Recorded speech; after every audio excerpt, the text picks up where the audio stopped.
Mae dathliad Calan Oen yn ddiwrnod pwysig iawn i ni ar Awst y cyntaf bob blwyddyn. Y rheswm am hynny yw wrth gwrs bod cig oen yn gynnyrch tymhorol, ac ar Awst y cyntaf dyn ni'n teimlo bod gyda ni ddigonedd o'r cynnyrch, mae ar ei safon orau hefyd, ac felly dyn ni eisiau dathlu'r ffaith bod hwn ar gael drwy gynnal digwyddiad fel hyn yn Llundain. A dyn ni wedi dewis Llundain am nifer o resymau ac yn benodol Borough Market. Chom hwn yn ganolfan arbennig ar gyfer bwyd.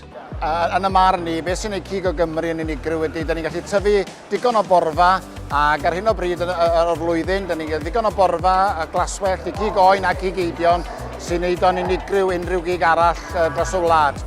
Oherwydd bod gwartheg ac cig oen yn pori, mae beth sydd yn y borfa yn naturiol, so mae'n neud yn cig ni a'i flasu yn wahanol ac yn naturiol hefyd. Yn y marn ni'n bersonol, y rheswm mae cig oen Cymraeg mor dda ydy y tir maen nhw'n byw ac yn bita, y ffermwyr sy'n dallt y tir, y terwan, dallt lle rhoed y defed ac yr oen dros y tymor, ac be maen nhw wedi ddysgu o deulu sy'n mynd lawr o bob un tynnu, so maen nhw'n dallt y tir, ac iddo fi, cyfyniad o'r tir ac y ffarmwr sy'n rhoi y blas yn y cig, mae'n wastad yn dod allan ar y plat. Felly beth ni eisiau gwneud yw ail ddechrau'r traddodiad yna o'r cynnyrch gorau o Gymru yn dod fan hyn i Llundain a cael ei werthfawrogi gan y bobl yma yn Llundain ac i cael ei ddathlu gyda ni ar ddiwrnod Calan Oen.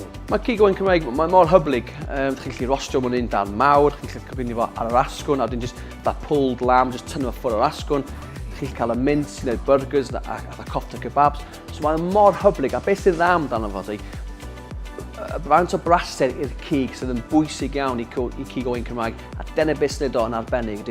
Mae'n gyfuniad da o fraster i gig coch sy'n cael y blas, a ddech chi'n goginio mewn ffordd gwahanol, dyna pam mae mor hyblyg, gan bod o mor flasus, a mae'n ddigon o fraster i gadw fo'n flasus.